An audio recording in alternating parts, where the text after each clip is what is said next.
Hi, everybody. Welcome to English Digest. I'm Tom. Hi, I'm Stephanie. It's English Digest, and it is our news digest for today. And we're talking about things that go on the internet. More specifically, we're talking about bullying that goes on the internet, especially through various platforms, I guess, like Instagram and maybe Facebook and stuff like that. But I guess there's some kind of machine learning software that's trying to put a stop to this.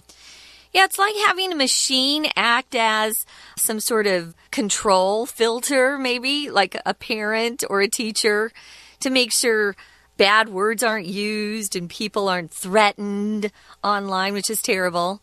I know a lot of people get into that online. I think that's horrible. You know, sometimes people don't use their real names when they're on social media platforms, so they feel freer to say really rude and mean things, which is wrong. So we're going to talk about how this machine actually is a learning machine, which is kind of creepy, really. But as we always do, we're going to read through the news story first.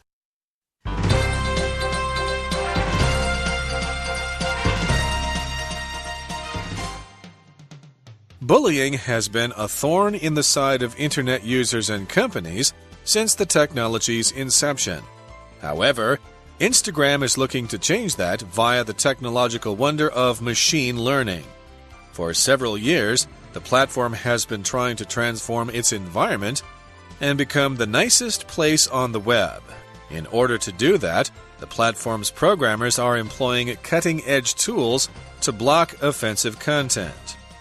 The machine learning algorithm looks for attacks on a person's appearance or character, as well as threats to their well-being or health in photos.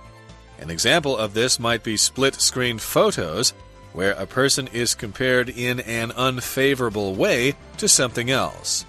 Instagram already uses a tool that targets comments and captions, which are text-based. However, it's only just now rolling out the same feature for evaluating the content of the pictures themselves. When these programs flag subject matter as potentially offensive, the content is sent to a human team for review. This team has the final say as to whether or not to remove the flagged content. This proactive approach to preventing bullying is also being used by other social media platforms. Facebook, Instagram's parent company, is another popular site among young people.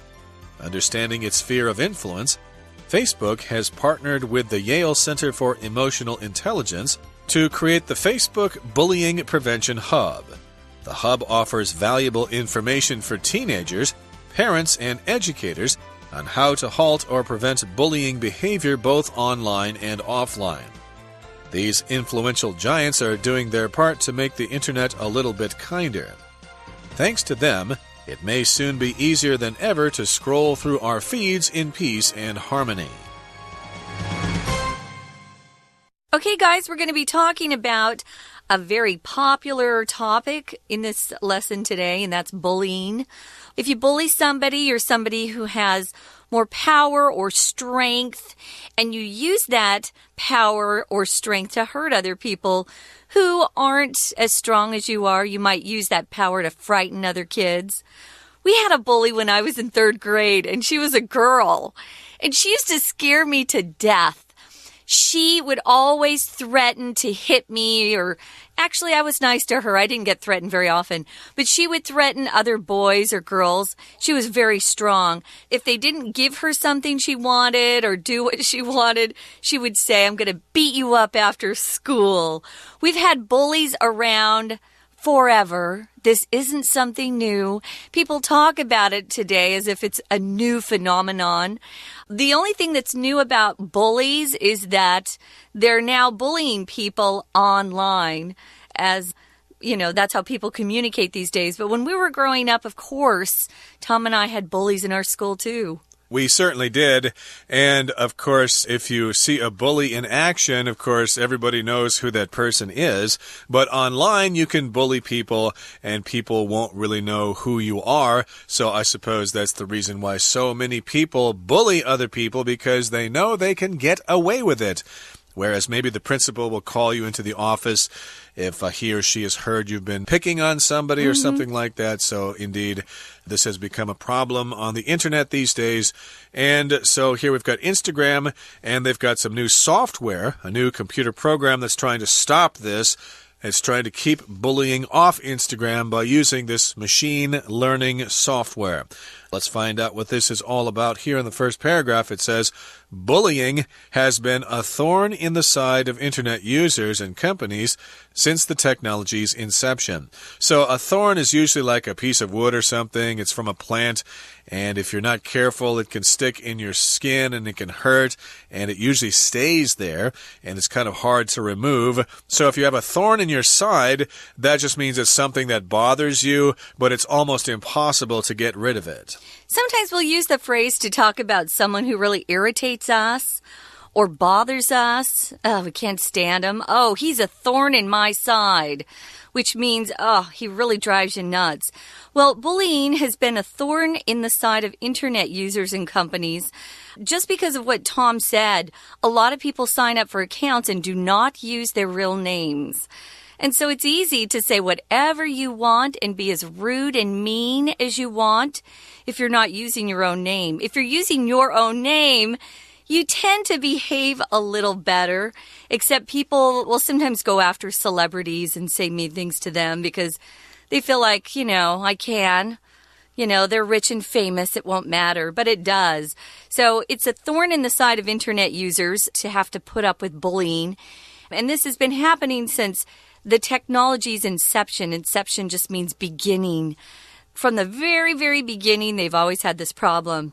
However, Instagram, which is the program that you post photos, which is very fun to follow people on Instagram, they're looking to change that via the technological wonder of machine learning. When you see those two words, machine learning, you can automatically think of artificial intelligence or AI that we see out there a lot. Machines are actually learning as they run. It's kind of a scary thing. Technological just means related to technology or things that are used in our daily lives. It seems like technology is all around us. So if you're talking about technology, you're probably talking about computer technology for the most part.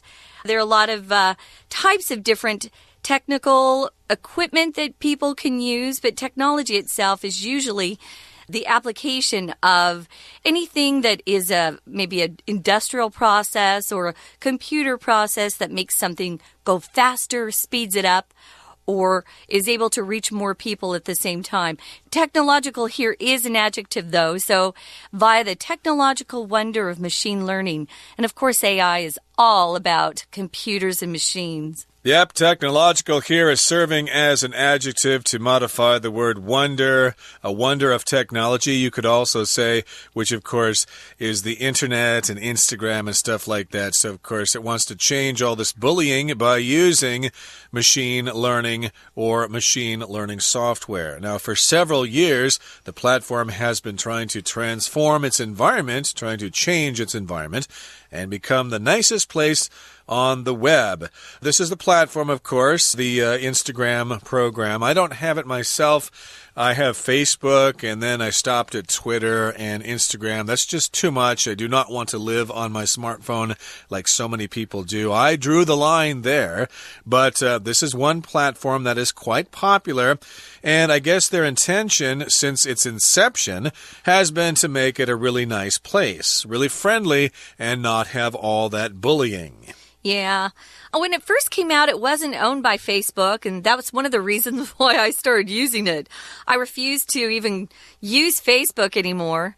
Twitter's pretty mean too, but Instagram just seemed like, I'll post pictures of my family and we can share them together. Your account is protected. Other people can't see those photos unless you invite them to.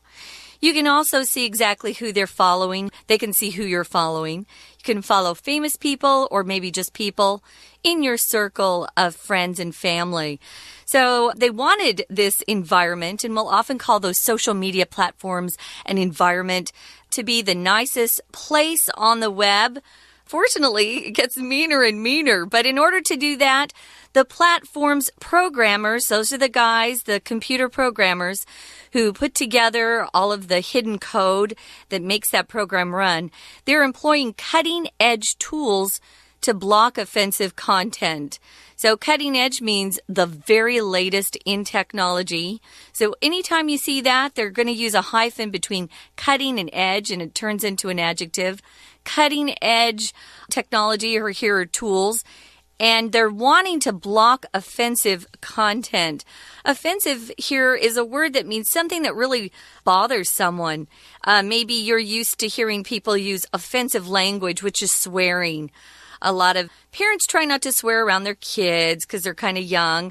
So anything that's offensive would be rude, using bad language, maybe vulgar, or using language that refers to, violence or sex. Anything that would not be appropriate for, say, a 10-year-old is probably offensive. Indeed. For example, I could say, hey, the mean things you said about me at the meeting were very offensive.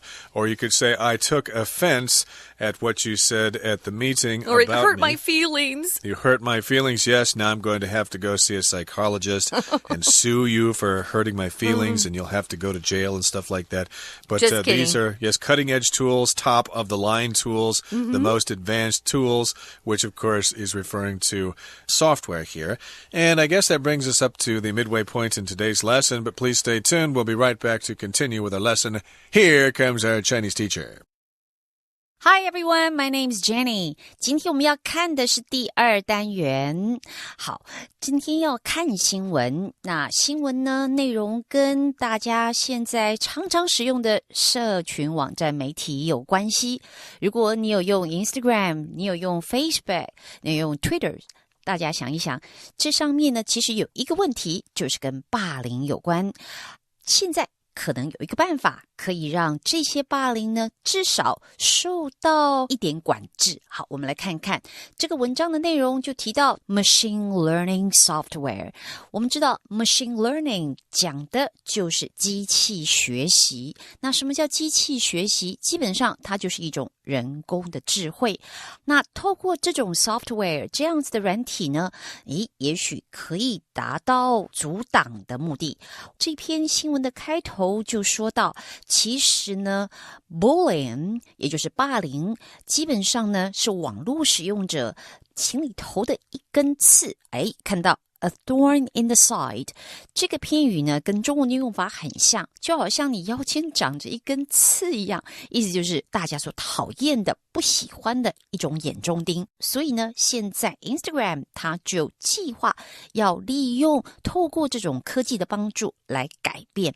这边有一个片语，他说到 Instagram is looking to， 当你说is looking to do something， 意思就是说打算准备计划要做什么事。好，那我们知道在我们 social media 盛行以来这么多年了，好像呢大家都会想说要改变霸凌事件这样子的事情。那注意到在时态上，因为他这边用 for several years 表示有一段期间，从以前到现在，因此当你用这样子的时间概念的话，在英文里面我们时态常会用完成式 has been trying to， 这个当然有加了进行，也就是说它不但完成还加进行，也就是一直以来呢都试着想要去做改变。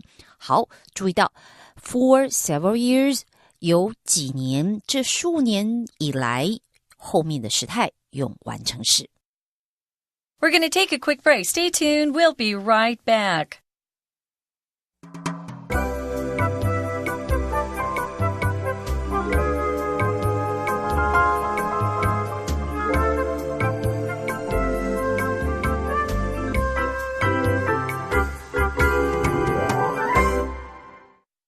Okay, let's continue with our lesson. Now, again, we're talking about machine learning software that's trying to stop bullying on Instagram. And the machine learning algorithm looks for attacks on a person's appearance or a character, as well as threats to their well-being or health in photos. So, of course, people post photographs on Instagram, also videos, and this is a special computer formula, an algorithm that does look for certain things on the pictures on Instagram. It looks for attacks on a person's appearance, which would be like, oh, you look so ugly, you're so fat there, you've got so many zits on your face, your ears are too long, you need to get your hair cut, stuff like that. Those would be attacks on a person's appearance. They might be attacking their character, like calling them stupid or something. And also, they would have threats to their well-being or health, which would be like actually threatening to hurt somebody. If I see you, I'm going to kill you. I'm going to hit you in the face as hard as I can, stuff like that. Those would be examples of threats to their well-being, which is like, how well they are getting through life. And, of course, all these things are happening in photographs on Instagram. That's right. So an example of this is in the next sentence. It says, it might be a split screen photo that you're looking at where one person is compared in an unfavorable way to something else or someone else. Split means to be cut in half or at least divided in some way. Sure. Sometimes if you go to lunch and you forget your lunch money, your friend might offer to split his sandwich with you. So you eat a little bit of it and he'll eat a little bit of it. So these are split screens. So the screen is divided down the middle. That's what they're talking about. There's one website that is kind of fun. I don't think they do it to be mean, but they show usually two women wearing the same designer dress, and the question is who wore it better, which is always kind of fun to see how one person, which shoes she picked to wear it with, or if she chose to use the belt or not use the belt. It's kind of fun, just in a fashion way. But sometimes people will take pictures of, say, a politician, like I remember Hillary Clinton was being compared, at least the coat she was wearing was being compared to a toaster. Okay. They were both horrible, but it was kind of funny. I don't think she took offense. She probably laughed because the coat she had picked to wear to a speech was pretty ugly. Yeah, I think I remember that. Do you remember that? Yeah. Yeah, I think there's also another example of a picture of Donald Trump on the left side of the screen, and on the right side is a picture of an orangutan. Oh, how about the Cheetos? The orange Cheetos that we eat. Yeah, I don't know about that one. He's often compared to Cheetos as well. Okay, I haven't heard that. Maybe I'll look that up. Just do a search on Google, Donald Trump, Cheetos. The bad tan, the bad hair. Bad hair. Yeah, I guess he's universally believed to have a horrible haircut there. Yes. But again, maybe the algorithm would look for attacks on a person's character, their appearance, stuff like that. And, of course, we've got those split-screen photos, and they're compared in an unfavorable way. Unfavorable basically means it's just not approving of something. For example, for unfavorable here would be, hey, I read an unfavorable review of that movie, so I'm not going to go see it. Yeah. Okay, so let's continue here. Instagram already uses a tool that targets comments and captions.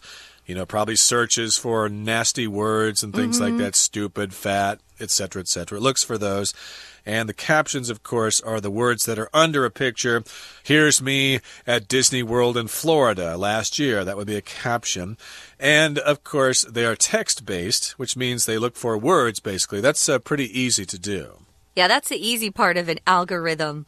But they use it quite frequently on Facebook for sure. That's how people get banned for certain things. Now, it says, however, it's only just now rolling out the same feature for evaluating the content of the pictures themselves. So they started with the words, which are much easier to search for than, say, a photo or a picture.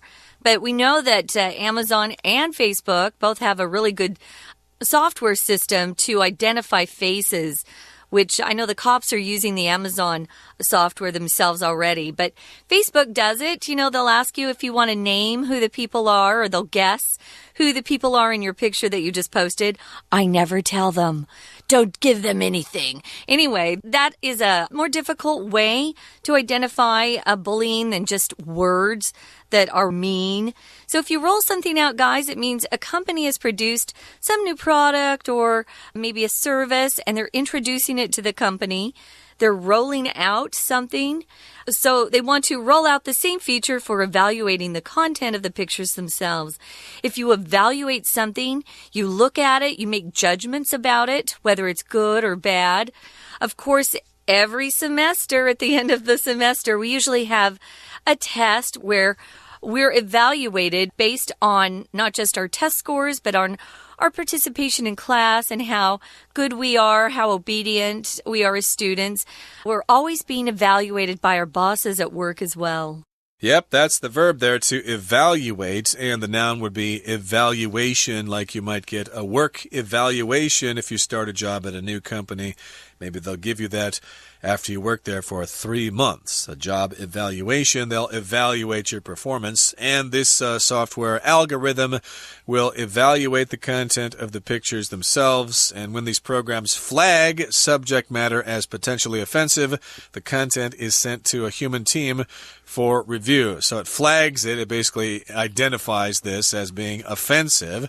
The subject matter would be what the picture is of, and potentially offensive means it has the strong likelihood of being offensive in the future. It has the capacity to do this. So yes, this picture could be seen as offensive. Well, then the content is sent to a human team for review. We've found out, though, the past year that these review teams and algorithms aren't completely neutral. So depending on what you think and what you believe, you may be banned when others who are doing things you think are worse may not be banned. So it's going to be interesting to see how that continues to move forward and how these social media platforms will be accountable in some ways as to who they ban and who they let on. So this human team, it has the final say as to whether or not to remove the flagged content. Any of us on any social media platform can flag or report content we think is offensive.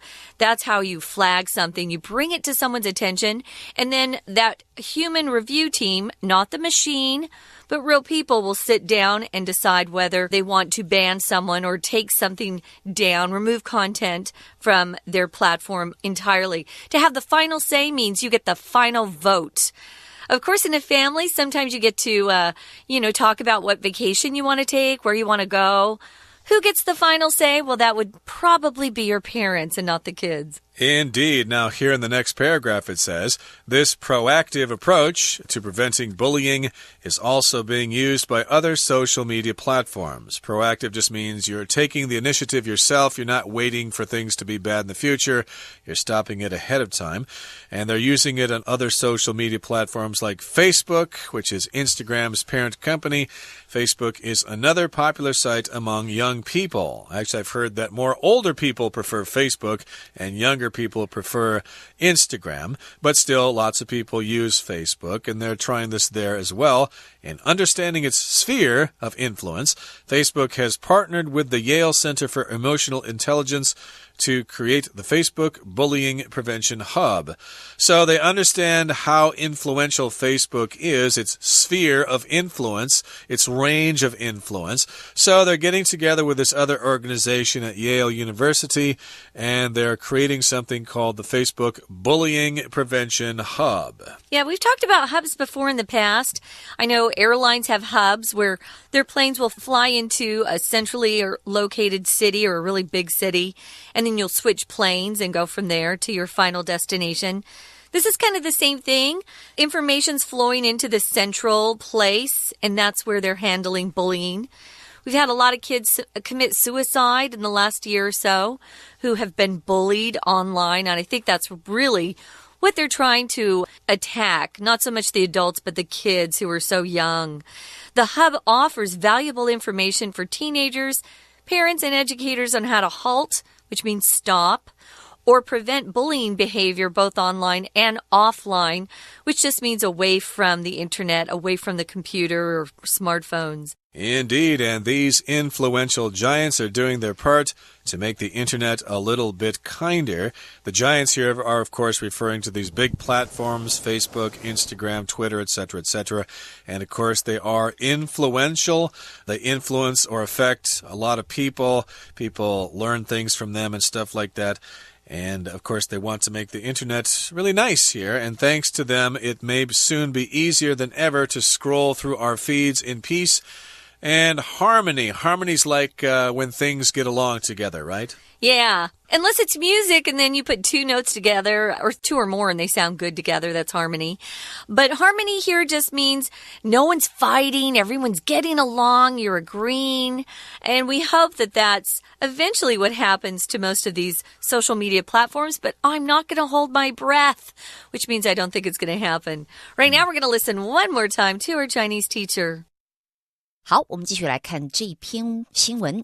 新闻里面我们说到了机器学习这种的科技呢，其实是可以帮忙我们做好事。这里就提到说它要怎么做，而且目前的问题是什么。基本上呢，它是有一个方式的。就拿照片来说，可能机器它就会侦测到这样子的照片的形式是用Split screen photos， 这个意思就表示它是分画面的，两者并列的。好，我们用到了一个所谓的复合形容词 split screen。那我们来看看下面他又提到说，其实 Instagram 它已经有一种工具，它的锁定方式是用 text-based， 也就是用文字为主的这种评论说明，然后呢锁定它，因为这也可能会造成霸凌的现象。不过现在呢，它不但有文字的，它也用图片的来评估。那我们现在这里已经看到了文章内容里用到了所谓的复合形容词有好几个，在第一段里面大家看到那个 cutting edge， 这个代表的是尖端的，而之前这一段提到的 split screen 还有现在的 text-based， 这都是属于复合形容词。善用复合形容词可以让你的文字很活泼。好，那我们来看看下面又继续说了。因此像这样子的程式，他做了标记之后，他知道这样子的做法可能会造成反感。好，机器做完还要靠人，他就会把它发送给这个一个团队，这是真正用人的方式，人工的方式来做复审。那这样就会知道说，到底这个被标记的内容是好还是不好，是不是应该要删除等等。好，这边有一个片语，他提到说这个团队呢，他们有一个最终的决定权，用到了has the final say。 我们知道 say 它可以当名词，当你对一个人说 Now you can have your say， 意思就是说好，我们可以听听你的说法，可以换你说话了。所以当说这个 team 它有最终的决定权，也是用这个片语 has the final say。好，最后这一段呢，就提到说，其实这种方式是一种主动防治霸凌的方法。那我们看到 approach 这个字 ，approach 它基本上就是方式、方法。它有时候呢用起来其实跟 way 很像。那你说这是一个做什么事情的方法 ？approach to， 注意到后面的 to 其实它有时候是一个不定词的形式，但有时候如果是指通往解决什么的方式，你的 to 是介系词，所以后面这边的 preventing 就变成了 ing。 好，我们再来看下面就继续说，当然这种方式它其实也被其他的媒体一起使用，而且透过像耶鲁大学他们的情绪智能中心合作之下，其实可以帮家长、帮年轻人、帮教育工作者提供很好的一些遏制、防止霸凌的重要资讯。好，今天的节目就讲解到这里，我们下次见。That's it for today, everybody. Thank you so much for joining us, and please make sure to join us again next time where we are not going to bully you at all. From all of us here at English Digest, I'm Tom. I'm Stephanie. Bye. Bye.